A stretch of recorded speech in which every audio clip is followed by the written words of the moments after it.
When someone falls in love, they say the silliest things, like they love you for who you are now and it doesn't matter what you might have done in the past.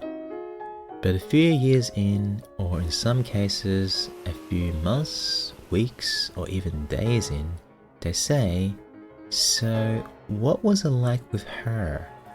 Or him, "You went to this restaurant with her?" Or him. The moral of the story is that even though the past is over, most of us think it still matters. We do dwell on the past, we cling to it. To help us dwell, in this lesson we are looking at the past tense. Let us begin with the past simple. I smoked. I didn't smoke. So what exactly do you mean? That you smoked sometime in the past? When exactly? Yesterday? Last year? Or in a previous life? Without any time reference or context, the past simple is close to meaningless. The solution? Add a time reference when none exists, or in the case that it does exist, draw attention to it. I smoked last week. Alright, that's better. This, again, is the past simple tense, which is used for completed actions, where the result of the action is the focus. Perhaps I'm asking the smoker, "Did you smoke?" because I found a few cigarettes missing from my pack. When he admitted that by saying, "I smoked," the result is that he is guilty of taking my cigarettes. Note that the sentence is not about whether or not he still smokes now. I smoked last week. I don't smoke anymore. Alright, that's clear. But better yet is this. I used to smoke. This means that smoking was a habit of the past and that it is now over. And the negative, "I didn't used to smoke," means he smokes now.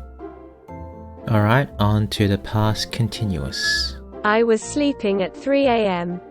This variation is used for completed actions in which the action or state at a specific time was more important than the eventual result. The above statement likely follows an interrogative question like, "What were you doing at 3 a.m.? Imagine this was a police officer questioning a murder suspect. The police officer would only be interested in the specific action at 3 a.m. rather than whether or not the suspect slept well. Consider another example. We were losing for most of the game, but we still won at the end. In the case of a competition, we want to know whether you won or lost, not whether you were winning or losing at halftime. There are two ways to form the past simple. The first is with ed. For example, smoked and lived. The second is the irregular verbs such as won and lost. Intermediate to advanced learners wouldn't have much trouble with irregular verbs. But if unsure, lists are easy to find with a simple Google search. Just type in irregular verbs list. Study the following table for the past simple.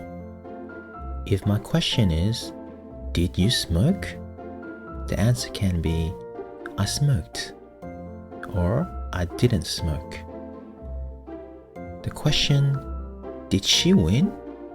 the answer can be, "She won," or "She didn't win." Study the following table for the past continuous. With the question, "Were you smoking?" you can say, "I was smoking," or "I wasn't smoking."